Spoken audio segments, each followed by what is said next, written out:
Anansi dan pot kebijaksanaan.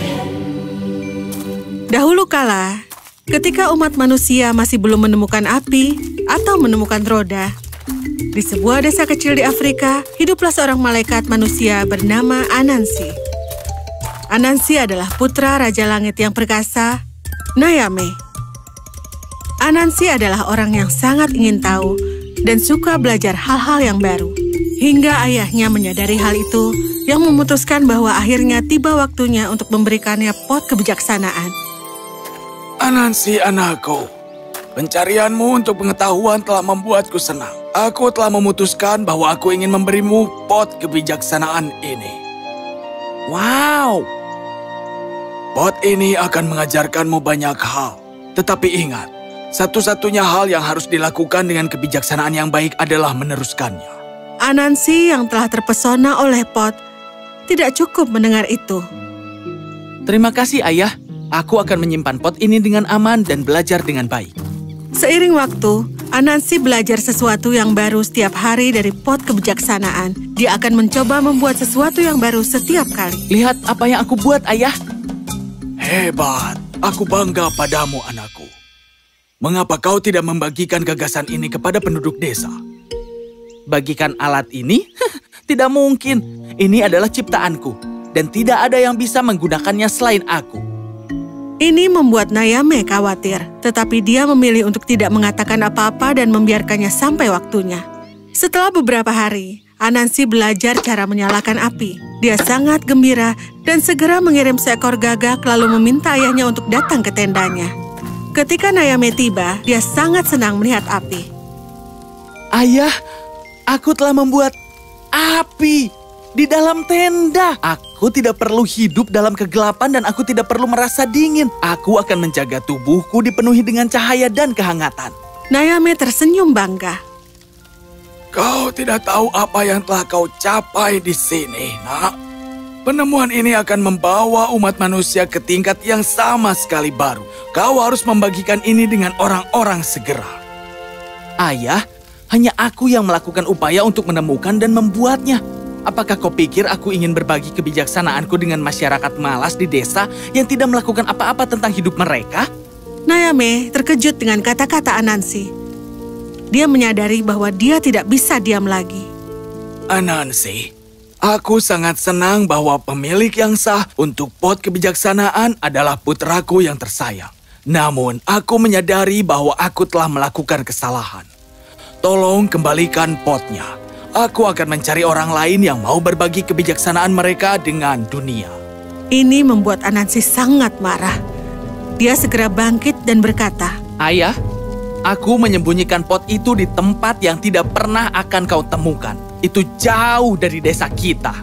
Nayame berpikir sebentar, lalu berkata, Anansi, kau tidak pantas hidup di antara manusia. Pergilah dan kembali ketika kau menyadari kesalahanmu. Dan untuk pot, aku akan menemukannya cepat atau lambat. Sambil mengatakan itu, Nayame menghilang ke udara. Ayahku tidak akan pernah mengerti bahwa manusia tidak pantas mendapatkan pot ini. Aku akan memastikannya untuk menyembunyikan di tempat yang jauh di hutan di mana tidak ada yang akan menemukannya. Anansi mengambil pot keluar dari tempatnya yang tersembunyi dan meninggalkan rumah. Aku pantas mendapatkan pot kebijaksanaan ini dan tidak ada jalan untuk kembali. Anansi pergi jauh ke hutan yang dalam. Dia mencari ke seluruh penjuru untuk tempat yang tepat menyembunyikan pot. Tetapi dia tidak menemukan apapun dan segera dia sangat lelah dan merasa haus. Oh, aku sangat haus. Di mana aku menemukan air? Apakah itu sungai? Iya. Oh, air dingin yang segar. Ini Tepian sungai curam dan licin.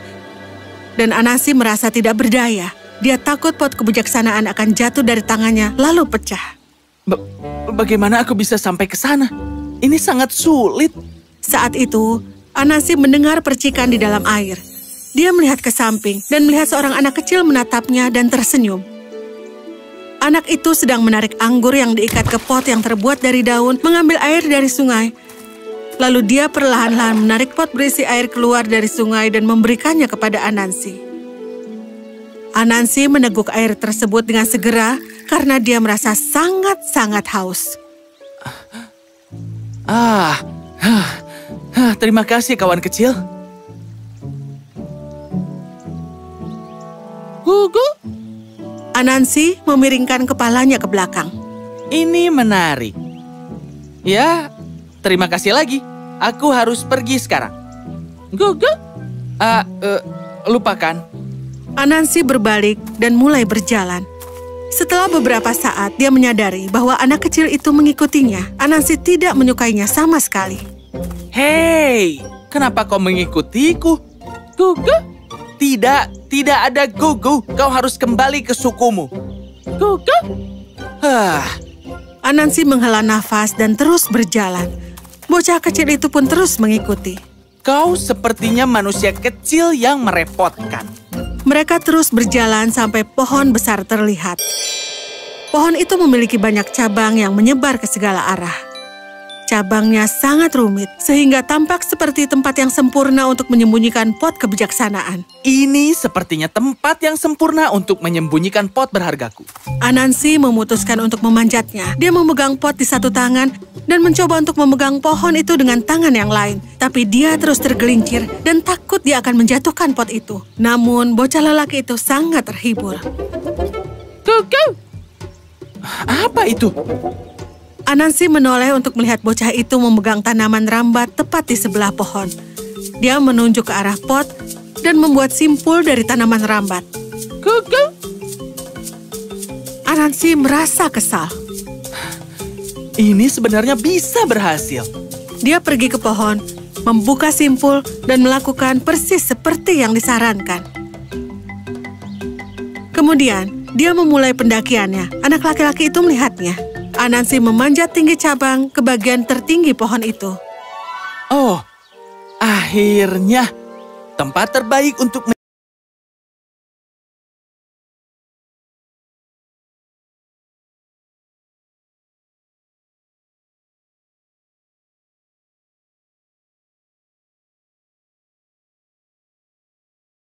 menyimpan pot kebijaksanaan.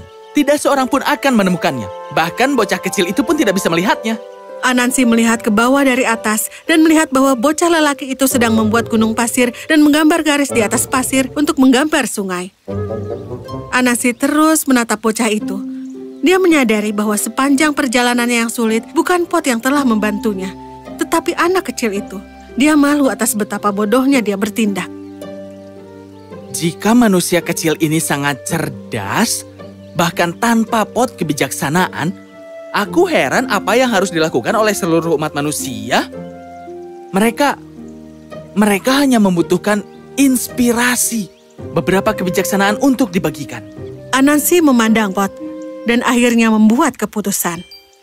Satu-satunya hal yang harus dilakukan dengan kebijaksanaan yang baik adalah meneruskannya.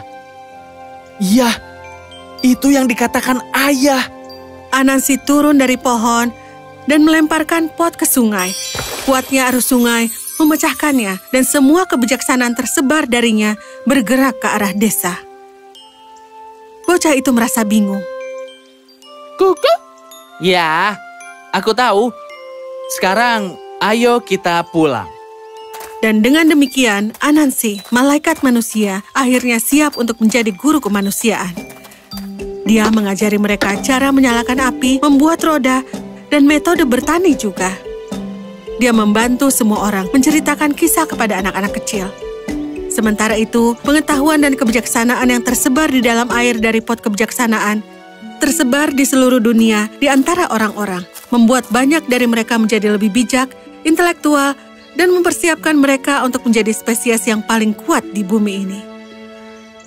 Terima kasih kepada Anansi. Kebijaksanaan menyebar jauh, mengajarkan hal yang berbeda kepada orang yang berbeda. Itulah sebabnya tidak ada orang yang memiliki semua kebijaksanaan dunia. Dan itulah mengapa kami berbagi kebijaksanaan satu sama lain ketika kami bertukar ide. Jika semua orang memiliki kebijaksanaan, atau jika semua kebijaksanaan itu tetap pada satu orang, dunia tidak akan pernah tumbuh. Seperti halnya lilin tidak kehilangan apapun dengan menyalahkan lilin lain, pengetahuan meningkat dengan berbagi, bukan dengan menyimpannya.